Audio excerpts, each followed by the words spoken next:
इस वक्त हम देख पा रहे हैं तिरंगे में लिपटा सुर सम्राज्ञी भारत रत्न लता मंगेशकर।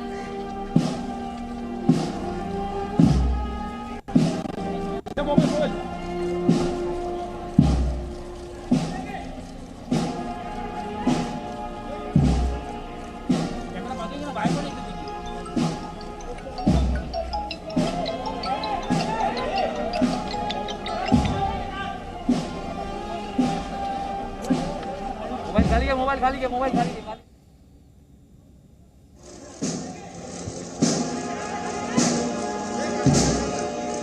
कैमरा बंद ना बाहर को नहीं देती की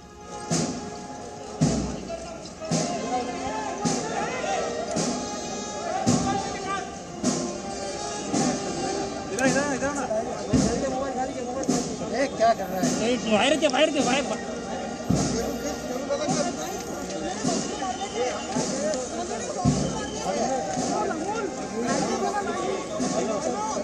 मोबाइल लीजिए।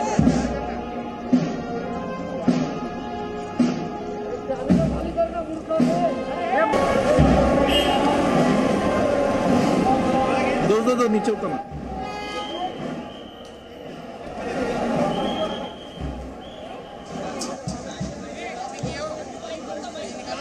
भाई स्टैंड के स्टैंड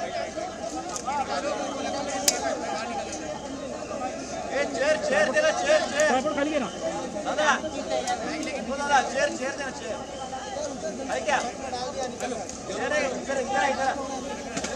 आगे चल रहे हैं ताकि जो मुआयना है वो भी कर सके और लीड कर सके इस काफिले को। ये तस्वीरें सीधे तस्वीरें आपको दिखा गए, खास तस्वीरें और एक्सक्लूसिव तस्वीरें सिर्फ जी न्यूज़ पर, जिसमें आप देख सकते हैं कि किस तरीके से एक तरफ जनता का सैलाब उमड़ा है, वहीं दूसरी तरफ नेता अभिनेता वो नजर आ गए। आदित्य ठाकरे के ठीक बगल में है बृहन मुंबई कॉरपोरेशन के बीएमसी के कमिश्नर इकबाल सिंह चहल, जिनके ऊपर आज एक काफ़ी बड़ी जिम्मेदारी है शिवाजी पार्क में इस पूरे अंतिम संस्कार को स्वरूपी से अंजाम देने की, क्योंकि बीएमसी ही जो है वो तमाम एक कोऑर्डिनेटिंग एजेंसी है यहाँ पर, जिसके तहत अंतिम यात्रा से लेकर के जो उनकी अंतिम विदाई है उससे अंजाम दिया जाएगा। आप देखिए कैसे लोग जो हैं वो गाड़ियों के बीच आपको नज़र आ गए हैं यहाँ पर, ताकि एक झलक वो देख सकें लता दीदी की, अपना आखिरी बार उन्हें सलाम कर सकें, अंतिम उनके दर्शन कर सकें। ये मुंबई का वो पेडर रोड जिसे लता दीदी के घर के लिए उनके लैंडमार्क के तौर पर भी हमेशा जाना जाता रहा, और ये आगे भी लता दीदी के नाम से शायद ये लैंडमार्क पहचाना जाएगा। ये गए हैं पंच तत्वों में विलीन हो जाएंगी लता मंगेशकर, लेकिन उनकी आवाज़ ही पहचान है और उनके गाने हमेशा सबके जहन में बने रहेंगे। कैमरामैन अनिल सुंदड़े के साथ सोनल सिंह, जी मीडिया, मुंबई।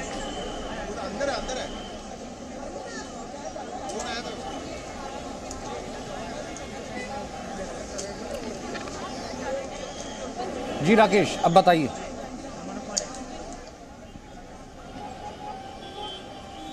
जी मैं आपको बता रहा था कि यहाँ पर देखिए हमने देखा कि किस तरीके से बीएमसी कमिश्नर इकबाल सिंह चहल और यहाँ के गार्जियन मिनिस्टर आदित्य ठाकरे हमें नजर आए, क्योंकि आज पूरे स्टेट ऑनर्स के साथ इस पूरे जो इंतजाम करने के लिए जो मेन कोऑर्डिनेटिंग एजेंसी है वो बीएमसी है, और यही वजह है कि ये तमाम जो नेता हैं आज सड़क पर यहाँ पर दिखाई दिए लता दीदी की अंतिम यात्रा में। यहाँ पर आज कई सारी बातें जो है लता दीदी की वो याद आती हैं, कई सारे उनके जो किस्से जो उन्होंने कभी किसी इंटरव्यू में बताए, कभी अपने कोई किसी किताबों में इंटरव्यू के वक्त दिया, कहीं किताबों में लिखा, वो बातें याद आती हैं। और उनमें से ही एक किस्सा जो है वो तब का है जब उन्होंने अपनी गायकी की शुरुआत की।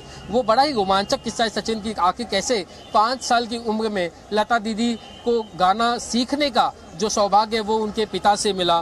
खुद उनके पिता जो है वो शास्त्रीय संगीत के एक बड़े धुरंधर वो गायक थे, म्यूजिक डायरेक्ट भी करते थे, और लगातार मैं आपको अगर बात बताऊं तो लता दीदी ने गाने की शुरुआत जो है वो 5 साल की उम्र में हुई। और नसरीन मुन्नी कबीर जी की जो किताब है लता इन हर ओन वॉइस, इसमें खुद लता दीदी बताती हैं कि वो अपने पिता दीनानाथ मंगेशकर को गाते हुए देखती थी, लेकिन उनके सामने कभी भी लता दीदी की गाने की हिम्मत नहीं पड़ी। और जब एक बार दीनानाथ जी ने अपने एक शागिर्द को राग पुरिया धनाश्री वो सिखा गए थे, और किसी वजह से दीनानाथ जी जब थोड़े समय के लिए कमरे से बाहर चले गए और लता दीदी वहाँ बाहर खेल रही थी, उन्होंने अपने बाबा के शिष्य को गाना गाते हुए सुना। और लता दीदी को ये लगा, 5 साल की उम्र में उनको लगा कि जो ये शिष्य है बाबा का, वो ठीक से गाना नहीं गा रहा है। और उन्होंने उसके बाद में वो कमरे के भीतर गई और उन्होंने उस शिष्य को खुद वो गाना, वो जो राग था, राग पुरिया धनाश्री, वो गा करके सुनाया और बताया कि ये गाना ऐसे गाया जाता है। और जब लता दीदी ये गाना गा करके उनको सुना गई थी, उसी वक्त उनके पिता दीनानाथ मंगेशकर जब वापस से कमरे के यहाँ लौटते हैं तो कमरे के बाहर खड़े होकर के वो लता दीदी को, जब उनकी उम्र 5 साल की थी, तब उन्हें वो ये गाना गाते हुए सुनते हैं। बहुत ही ये जो कठिन जो सुर था राग पुरिया धनाश्री, वो गाते हुए सुनते हैं। और उसके बाद वो अपनी पत्नी को, यानी कि लता दीदी की माँ को ये बात बताते हैं कि हमें तो इस बात का अंदाजा ही नहीं था कि हमारे घर में भी एक इतनी सुंदर और बढ़िया गायिका हमारे घर में मौजूद है। और वही दिन था कि उसके बाद से लता दीदी की जो ट्रेनिंग है वो शुरुआत हुई।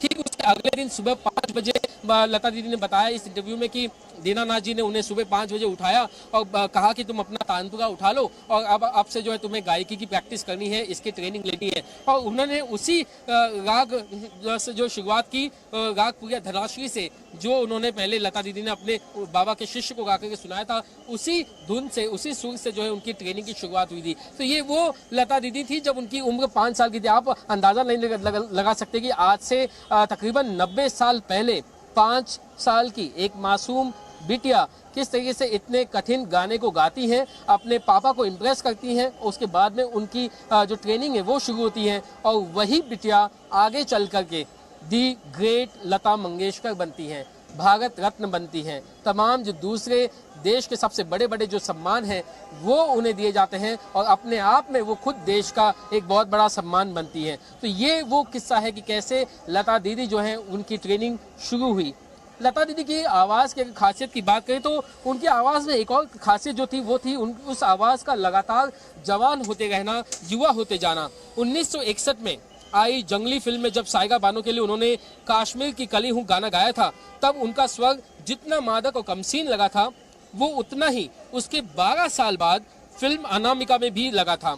आप इमेजिन कीजिए कि पहले वो 1961 में गाती है, फिर उसके बाद में 12 साल के बाद वो जब दूसरी बार एक फिल्म में जया भादुड़ी के लिए वो गाना गाती है, बाहों में चले आओ, तब आप वो आवाज़ सुनिए, वो आवाज़ बिल्कुल वैसी ही सुनाई देती है। इनफैक्ट आप यूँ कहें कि पहले के मुकाबले और भी ज़्यादा मादक और कामसीन जो है वो सुनाई देती है। और लगातार यही जो सिलसिला है वो आगे भी लता दीदी का जारी रहा।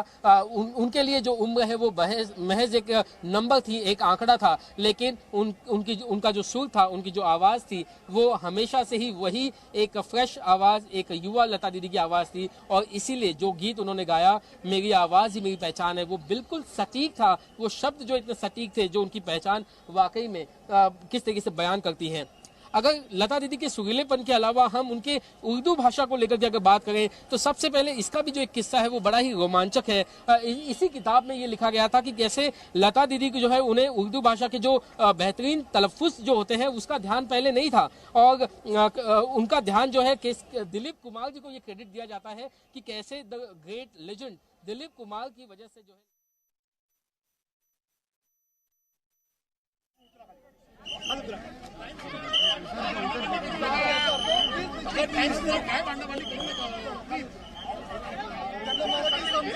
ओके, ठीक है।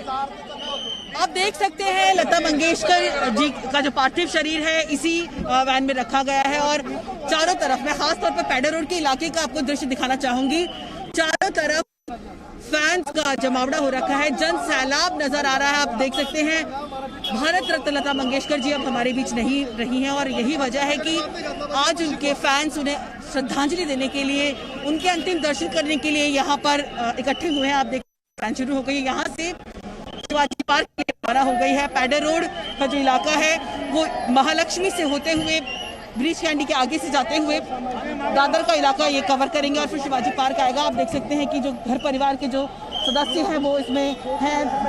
लता मंगेशकर जी हमेशा के लिए हर किसी को अलविदा करके जा रही है, लेकिन उनके जो गीत है, उनकी गायन की कला है, लोगों के बीच में हमेशा विद्यमान रहेगी। आंखों से लोगों ने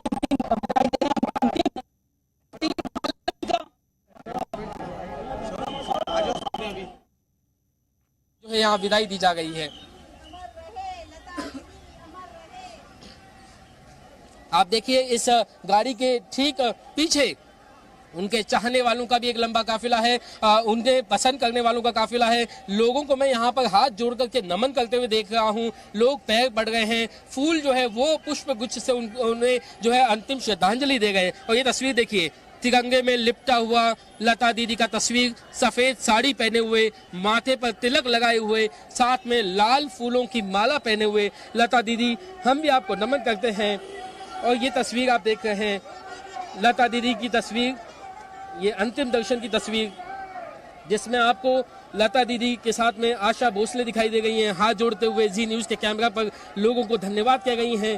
साथ में आपको इंडियन नेवी, इंडियन आर्मी के जवान दिखाई देंगे, लता दीदी के भाई, उनके परिवार के दूसरे लोग भी जो है इस वक्त इस गाड़ी में यहाँ पर मौजूद हैं। और उसके ठीक पीछे देखिए एक लंबा काफिला लोगों का, हाथों में तस्वीर लिए हुए लता दीदी की, कैसे लता दीदी अमर रहे ये बात कह गई है। और ये जो काफिला है वो अब आगे बढ़ रहा है। और मैं आपको तस्वीर दिखा रहा हूँ, ये तस्वीर मुंबई के पेडर रोड की, जहाँ पर हर कोई अब लता दीदी को अपनी आखिरी विदाई देते हुए नजर आ रहा है। मैं कोशिश करूंगा कि मेरे कैमरामैन जो है वो आगे आकर के भी आपको तस्वीर दिखाने की कोशिश करें।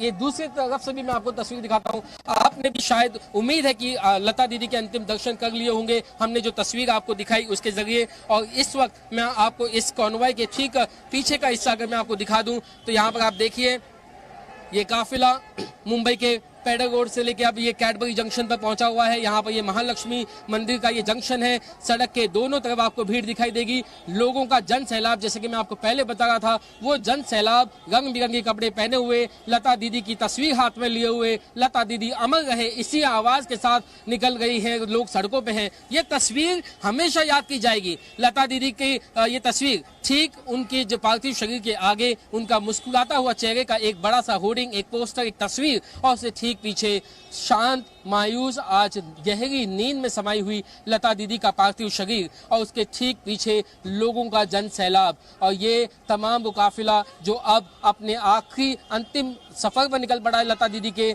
जो अब पेडर रोड से शिवाजी पार्क की तरफ बढ़ रहा है। उम्मीद की जा रही कि इस वक्त जो 4:15 बजे हैं, तकरीबन 4:45 बजे से लेकर के 5 बजे तक ये काफिला पहुंच जाएगा शिवाजी पार्क, जहां पर पूरे स्टेट प्रोटोकॉल्स के साथ लता दीदी को विदाई दी जाएगी। और आज यहाँ पर आप देखिए जितने लोग यहाँ पर उमड़े हुए हैं, वो इन पलों को अपने मोबाइल फोन में तस्वीरों में कैद करना चाहते हैं, ताकि ये आज का ये जो पल है, ये जो तस्वीर है, वो यादें बन करके उनके जहन में रहे। यहाँ तक मुझे जो है, मैं इतनी दूर खड़ा हूँ, यहाँ तक उस गूंज की और लता दीदी अमर रहे ये आवाज़, ये जो है ये सुनाई दे गई है। ये गूंज आज पूरे देश को सुनाई दे गई है। पूरा जो परिवार है वो आज नम आंखों के साथ भावभीन होकर के, बहुत ही गमगीन होकर के उस ट्रक में बैठा है। तमाम जो उनके चाहने वाले, जो उनके फैंस हैं, उन्हें हाथ जोड़ करके उनका धन्यवाद दे रहा है। ये बात कह रहा है कि जितना प्यार आप लोगों ने लता दीदी को इतने सालों तक दिया, उसके लिए धन्यवाद। आज शायद लता दीदी एक पुण्यात्मा के तौर पर, एक बड़ी हस्ती के तौर पर, वो भी अपने तमाम चाहने वालों को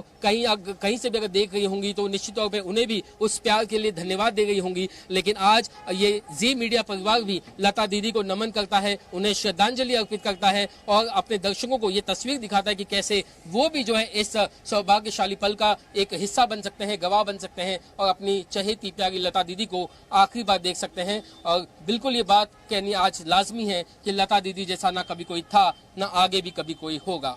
सचिन, जाहिर सी बात है, ना कोई ऐसा हुआ है ना कभी होगा। कहाँ सदियां बीत जाती हैं तब कुछ इस तरीके का कोई लेजेंड आता है, और जितना अभिनंदन किया जाए, जितना शुक्रिया किया जाए, जितना नमन किया जाए, उतना कम है। हम राकेश क्या दोनों तरफ देख पा रहे हैं, ये जो भीड़ है, जन सैलाब है, दोनों तरफ वो लोग मौजूद हैं?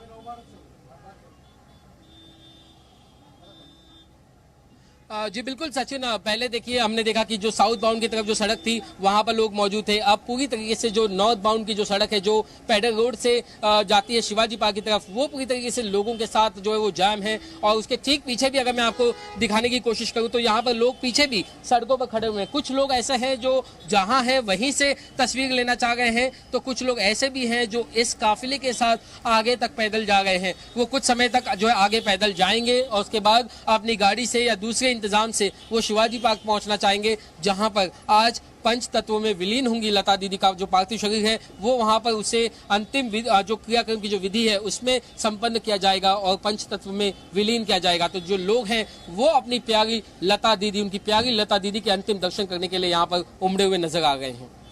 बिल्कुल। और राकेश, आप इन तस्वीरों में, क्योंकि इस वक्त तो मैं आपसे क्या सवाल पूछूं, और इस वक्त कोई सवाल बनता भी नहीं है, हम चाह रहे हैं, हम सिर्फ नमन कर पा रहे हैं इस वक्त लता दी को। हम 2 तस्वीरें, जिस वक्त तिरंगे में लिपटा उनका पार्थिव शरीर घर से निकला और इस वक्त उनकी अंतिम यात्रा। राकेश, आप जितनी हो सके तस्वीरें, जितनी हो सके लोगों के भाव हम तक पहुंचाइए। मैं सोनल का भी रुख, पहले मैं सोनल का भी एक बार रुख करना चाहता हूं, अगर आवाज़ सोनल तक आ पा रही है, कोई टेक्निकल एरर नहीं है तो फिर उसके बाद मैं आपके पास आता हूँ। सोनल जी जी, बिल्कुल बिल्कुल सचिन, हाँ जी सचिन, मैं आपको बताना चाहती हूँ कि भारत रत्न लता मंगेशकर जी अब हमारे बीच नहीं है और ये जो कारवां है उनके घर से निकल गया प्रभु कुंज। कुछ मिनटों पहले यहाँ पर जिस तरह का जमावड़ा था वो हर कोई उनकी पार्थिव शरीर के साथ, उनकी शव यात्रा के साथ निकल गया है। आप देख सकते हैं किस तरह की मायूसी, किस तरह का सन्नाटा जब कोई लेजेंड दुनिया छोड़कर जाता है, जिसके बहुत चाहने वाले हैं, करोड़ों, बहुत सारे चाहने वाले हैं, हर भाषा, हर प्रांत, हर समुदाय, हर उम्र के चाहने वाले हैं। जब वो दुनिया छोड़कर जाता है उसके बाद का सन्नाटा आपको यहाँ नजर आएगा। ये जो पैडल रोड की सड़कें हैं, कुछ देर पहले तक आपने देखा था फैंस का तमाम भीड़ थी, अभी भी फैंस यहाँ पर इकट्ठे हुए पड़े हैं। लेकिन आपको मैं ये कैडबरी का सिग्नल दिखाना चाहूँगी, यहाँ पर लगभग भीड़ जो है छटने लगी है, क्योंकि सभी को पता है कि लता दीदी का जो पार्थिव शरीर है अब उसे शिवाजी पार्क के लिए ले जाया गया और यही वजह है कि अब धीरे धीरे भीड़ छटने लगी है। एक मायूसी, शोक, दर्द के साथ लता दीदी चली गई, लेकिन उनके जो गाने हैं, उनका जो काम है, जो उनका गायन है, उसके फैंस हमेशा उनके गानों में उन्हें याद करते रहेंगे।